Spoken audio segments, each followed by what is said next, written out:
What is the scariest story you know that is 100% true? I grew up in Troy, Michigan. I vividly remember one nice, summer day, being out in the front yard when I was about 5 years old. My mother was hunched over in the bushes, cleaning up the yard. A blue gremlin car pulled up with two guys in it. The meaner-looking bald guy on the passenger side waved me over towards the car. I looked back towards my mother, and as she stood up the car, floored it and took off down the road. It was only a few months later. The news reported suspicions that the Oakland County child killer might drive a blue gremlin. I have told the police about this. I'm not sure if it's the same guy, but I remember that car and those two guys very clearly even today. I live in California and hike up the hills behind my house nearly every night. Last summer, at about 1:30 a.m., about halfway up the hill on this dirt switchback trail, was an empty wheelchair, obviously from a hospital. It seemed nearly impossible to get a wheelchair up to that point. In such a rough trail, no lights, no people, just an empty wheelchair. I took a picture on my phone and sent it to my brother because it seemed so creepy. I make it to the top of the hill and then head back down. It's about 3:15 a.m. I get back to that spot and the wheelchair is gone. Again, no lights, no people, no other footprints. I still had the picture on my phone, so I knew I wasn't imagining things. So let's go from the start. We just moved into a new house, and I never really thought anything about it. But in the first day there, I started hearing noises, still just thinking it's in my head. So the next day comes around, and I'm getting ready to transfer to a new school. So I'm still home for like a week or two. I'm eating, playing on my phone.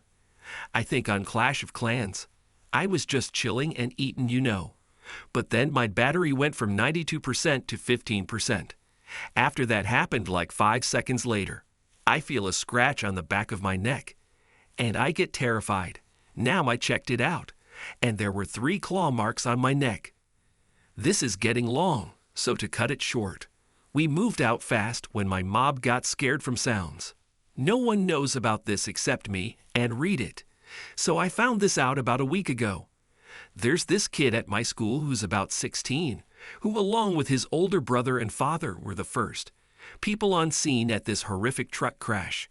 I think it was a gas tanker, and the driver went too fast around the corner and tipped. He was trapped. The kid from my school and his family rushed out of the car to help him, and upon realizing they couldn't pull him out among the panics, somehow the kid was left alone, as his father and brother sped off to the fire station nearby, as they were part of the brigade. They were hoping to use the hose and everything to put out the flames, but it was too late. Everything burst into flames, and the kid had to watch and listen as this man screamed and begged for his life, for him to come help, for him to reach into the burning vehicle and get his phone to tell his wife and children that he loved them. I think by this point, there was another lady standing with him, just as helpless, but just imagining it is so terrifying. He now is in extensive therapy and has PTSD, and is just a shell of a person that he used to be. Candace Newmaker was a 10-year-old girl who was adopted by a nurse in North Carolina. She was having some trouble relating to her new family, so on recommendation by a family counselor, her and her mother traveled to Colorado to perform a rebirthing ceremony. This ceremony involved her recreating her birth in order to feel more attachment to her mother. During the 70-minute ordeal, Candace was wrapped in blankets and pillows to simulate the birth canal and told to push your way out of the blankets. In addition to the blankets, therapists and even her mother sat on top of her, adding additional weight that caused her to start suffocating. When she cried that she couldn't do anything, they proceeded to call her a quitter and told her she was weak. There's many more horrifying details you can read in the article. But eventually she died due to lack of oxygen. The people who performed the ceremony only got 16 years in prison. I used to work at a gymnastics gym that had parkour classes. I made friends with this guy who was regular, and he was really cool and nice. I stopped working there, and a few years later I randomly got curious about him. So I looked him up on Facebook to find an article about him, where he stabbed and killed his mom. He was found and arrested while he was walking around with her blood still on his clothes.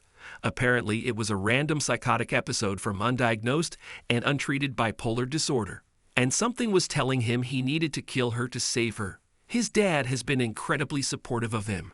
He was found not guilty by reason of insanity, so crazy that you can be a completely normal functioning person. And something wild like that happens. And not only did your mom die brutally, but you're the reason why. I kid you not, one time my brother went to a Boy Scout summer camp. The dean or whatever warned everyone that someone might be on campus in the middle of the night. My brother's friend boyfriend, who tented with my brother, left his tent to pee in the woods. There was a man standing there. At first, boyfriend thought he was just peeing too, but he just stood there. Boyfriend raced back to the tent and woke my brother up and told him what happened. They woke up boyfriend's grandpa and told him. Nothing came of it. However, a few weeks later, the man was on the news for being arrested for several things my Boy Scout troop calls the story Mystery Man. And boyfriend recites it every time we go to the camp. My grandfather is a murderer. When my mom was about 8, she and her little sister were told to ride the school bus to their grandmother's house instead of coming home, because they were going to be staying at their grandparents' for the weekend. They thought it was just a fun weekend, in that their mother Bother and their third sister, who was about 3 and not in school yet, would be joining them soon. They didn't know that their mother was planning to tell her husband she was leaving him for another man that day and didn't want the older kids around adding to the drama. Turns out the husband didn't take this incredibly well, because his response was to shoot his wife, his youngest child, and then himself. My grandmother survived a shotgun wound to the stomach and had to crawl past the body of her 3-year-old child to get to the neighbors and ask them to phone the police. My mother and my aunt were not told about any of this until they were teenagers. They were told their father and sister died in an accident and not allowed to talk about it. They only found out when my mom found a newspaper article about it. Everyone on that side of my family up for life. It was June 4th, 2017. I was alone at home since my parents had gone out to do the monthly shopping. My phone rang at around 4 p.m. It was my aunt. She was my dad's second cousin, but we were very close. Anyway, I pick up the phone and we chat for like 20 minutes or so. Everything is completely normal. And then I end the phone call when my parents came home about 5 or 10 minutes later. My mom was sobbing and my dad had tears in his eyes. My aunt had killed herself earlier that afternoon. When I told them I had just talked to her, they didn't believe me, so I went to show them the logs. Guess what? My phone didn't work. It was new and had no problems, but it would never switch on after that. To this day, I'm creeped out about what happened, and still don't know if it was a figment of my imagination or not. John List killed his whole family, wife, mother, daughter, and 2 sons. He meticulously planned the whole thing, canceling all delivery services, excusing the kids from school, and even turned the air conditioning as low as possible to preserve the bodies for as long as possible.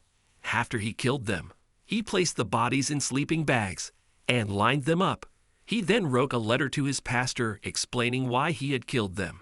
He pretty much explained that he killed his family to ensure their entry into heaven, because he was worried they were straying from their faith.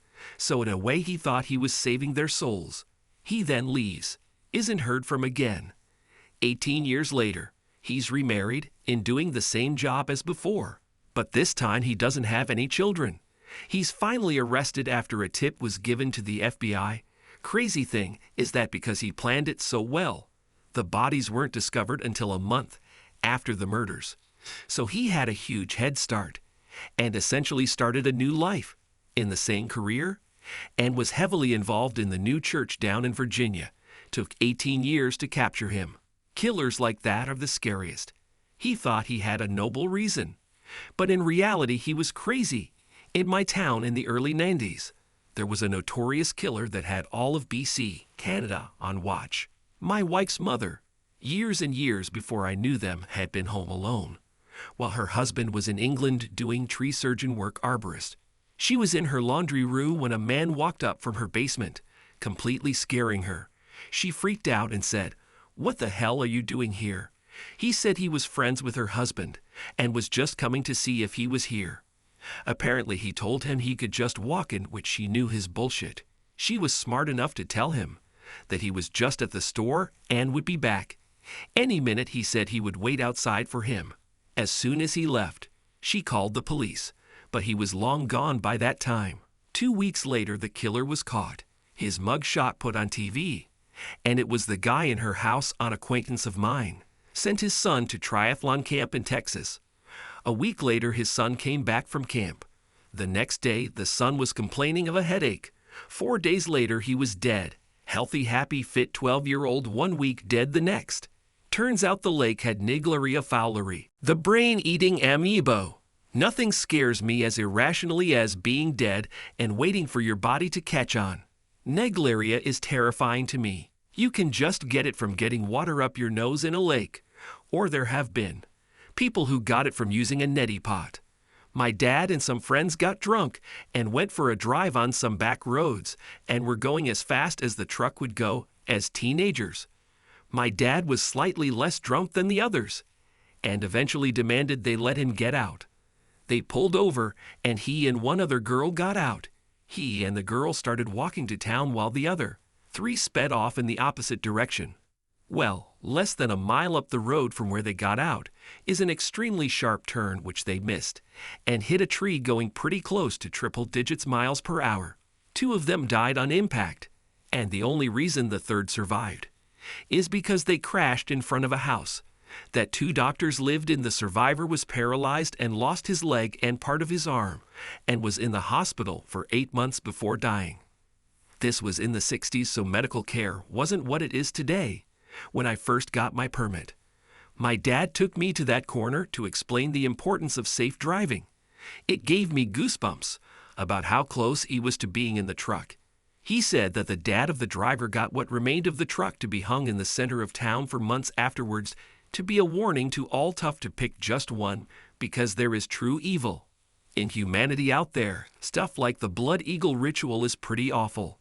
But in terms of really scary, probably stuff that just kind of happens on accident. Like the story of Kyle Plush. Just awful. He was in a minivan that has one of those back seats that you can push forward to life, flat in the trunk for extra storage space. He went to grab something in the trunk, leaning over the seat. It tipped backward and pinned him upside down against the back of the car, in a position such that he couldn't get himself out. He called the police twice. The second time, he called and gave them a very clear description of the car. Plush called 911, again at around 3:35 p.m. Police said this time he provided a description of the vehicle, as he desperately pleaded for help but couldn't hear. The dispatcher, Isaac, said the information didn't get relayed to officers at the scene. This is not a joke, the teen said over 911. I'm almost dead. He asked the dispatcher to tell my mom I love her. If I die, I still don't know why. The hell, they couldn't have gotten to him in time. His parents have filed the lawsuit over this because honestly there's no reason that child should have died, as long as he was on that bone. With 911. This happened to me and I've posted about it before. I was around 11 years old and I woke up in the middle of the night to a man straddled on top of me with his hand over my mouth and nose. He told me to roll over and not to scream. I rolled onto the floor and tried to scream bloody murder. I say tried because when you are truly terrified, it can take a second to find your voice. My mom heard me screaming and came in and fought with the he was at least 6 foot, she was 5'3", and scared him enough with the fighting and screaming that he took off out the window he had come in through. They never did catch him. Told this here before, but once more. My friend had this neighbor who was a retired mechanic. They lived on some properties with large front lawns and long driveways.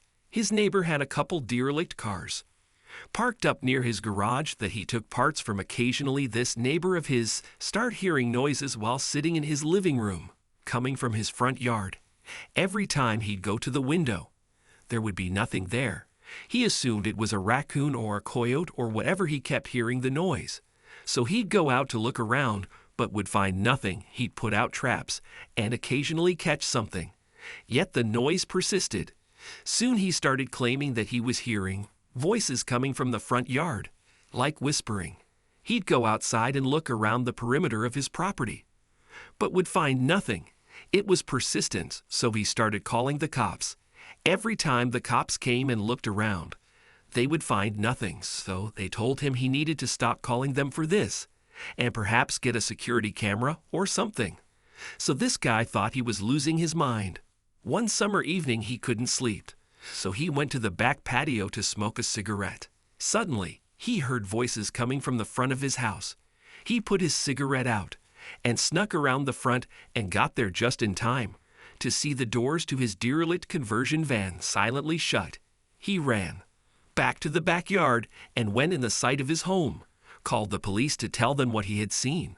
The police arrived and approached cold, i.e. without lights or sirens. When they approached the van, the doors swung open, and a bunch of people ran out in every direction. Upon searching the van, the cops found syringes and paraphernalia and determined that people were shooting up in there. Michael and his friends decided to explore an old abandoned hospital that was rumored to be haunted. As they entered the building, they heard strange noises and felt an eerie presence around them. They brushed it off as their imagination and continued exploring. As they reached the top floor, they found a room filled with old medical equipment and files. Suddenly, the door slammed shut, trapping them inside. The temperature dropped, and they heard the sound of a heart monitor beeping in the distance. They tried to open the door, but it wouldn't budge. Panic set in as they realized they were not alone. They saw a ghostly figure dressed in hospital scrubs staring at them. The figure started moving towards them, and they screamed in terror. Suddenly, the door opened, and they ran out of the building, never looking back. They never spoke of the incident again. But I mean, they must have for this guy to be able to know the story right. Okay, so my family and I went for a picnic in the mountains. Everything was going well, until my friend and I decided to go on a nature trail. After about 20 minutes of walking, my friend spotted something white in the distance. She asked me if I could see it, but I couldn't. No, I said. And then she took a picture of it on her phone. Then I saw it on the picture. We decided to go check it out. When we were looking at it from about 5 meters away, we realized it was a body. It was wearing a white dress. We both screamed and ran back to the place where everyone was and told them about it. They didn't believe us. But in the end, my dad said he was gonna go and check, just to calm us down. He then came back with a shocked and terrified look on his face and told my mom to call the cops. Since there is no service in the mountains, we drove a bit lower down and called them. When they arrived, they followed us to the location, and it turned out to be the infamous serial killers doing that still hasn't been caught. This was 4 years ago, so last year, I went to the UK for an international business competition.